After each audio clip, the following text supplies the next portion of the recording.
বিশেষ অভিষেকের মাধ্যমে ভক্তদের জন্য খুলল বিষ্ণুপুরের সারেশ্বর শিব মন্দির। নবরূপে নিজ মন্দিরে প্রতিষ্ঠিত হলেন বাবা। উন্নয়নের বার্তা দিলেন সৌমিত্র খান। এই মন্দিরের মাহাত্ম্য কাহিনী জানলে আপনারও মনে হবে একবার ঘুরে আসি। বিষ্ণুপুরে বাবা সারেশ্বর মন্দির নতুন রূপে সেজে উঠেছে। বিষ্ণুপুরের সাংসদ সৌমিত্র খান সামাজিক মাধ্যমে তিনি জানিয়েছিলেন, দীর্ঘ প্রতীক্ষার পর এই মন্দির নব সাজে প্রস্তুত। সকলের আশীর্বাদ চেয়েছিলেন মন্দির উদ্বোধনের আগে। ভবিষ্যতে বাবা সারেশ্বর গুরুকুল যেন আরো বড় পরিসরে গড়ে ওঠে এবং হাজার হাজার ছাত্র সেখানে শিক্ষা লাভের সুযোগ পায়, এমন প্রার্থনাও সৌমিত্র খান করেছিলেন।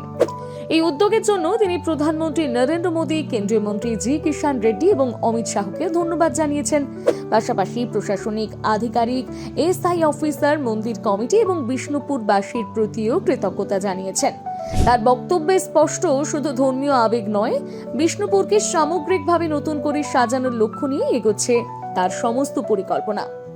আসলে বিষ্ণুপুর শহর থেকে মাত্র 8 কিলোমিটার দূরে ডিহর গ্রামে পাশাপাশি অবস্থিত দশম একাদশ শতকের দুই মন্দির সারেশ্বর এবং শৈলেশ্বর। দুই মন্দিরের দেবতাই শিব। দ্বারকেশ্বর ঘেঁষা সেই অতি প্রাচীন মন্দির দুটো ঘিরেই রয়েছে এলাকাবাসীর আবেগ। চৈত্র মাসে বসে গাজন মেলা, এছাড়া বছরে আরো 3টে মেলা ঘিরে জমজমাট থাকে মন্দির প্রাঙ্গণ। প্রতিদিনের পুজো ঘিরেও লেগে থাকে ভক্তদের ভিড়।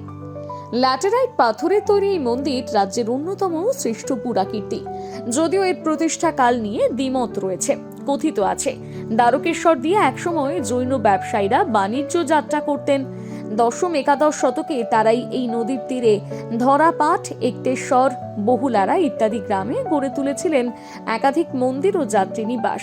সারেশ্বর ও শৈলেশ্বরও ওই সময়ের বলেই মনে করেন কয়েকজন ইতিহাসবিদ। আবার অন্য মতে এলাকাটি মল্লা রাজাদের রাজধানী বিষ্ণুপুর সংলগ্ন হওয়ায় 1346 খ্রিস্টাব্দে ওই মন্দির নির্মাণ করেন তৎকালীন মল্ল রাজা পৃথ্বীমল্ল। তবে ইতিহাস নিয়ে দ্বিমত থাকলেও মন্দিরগুলোর গুরুত্ব নিয়ে সংশয় নেই। প্রাচীন স্থাপত্য চাক্ষুষ করতে এলাকায় ভিড় জমান পর্যটকরা। বিষ্ণুপুরের একাধিক মন্দিরের মতন ডিহর গ্রামের মন্দিরগুলো অধিগ্রহণ করেছে আর্কিওলজিক্যাল সার্ভে অফ ইন্ডিয়া। রক্ষণাবেক্ষণের দায়িত্ব তাদের। মন্দির সংস্কারের পাশাপাশি এলাকার সার্বিক উন্নয়নও এখন আলোচনায়। নতুন মডেল স্টেশন, বিষ্ণুপুর দ্বারকেশ্বর রেলপথ, 116 নম্বর জাতীয় সড়কের কাজ এবং নতুন স্টেডিয়াম, সব মিলিয়ে বদলে যাচ্ছে বিষ্ণুপুরের চেহারা। উন্নয়ন এবং ঐতিহ্য দুই স্রোত একসঙ্গে বয়ে নিয়ে যাওয়ার বার্তাই তুলে ধরেছেন সাংসদ।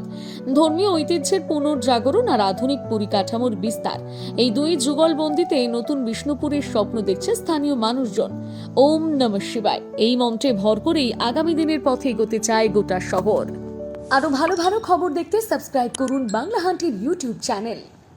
বাংলা হান্টের আরো খবর দেখতে নজর রাখুন। বাংলা খবর মানেই বাংলা হান্ট।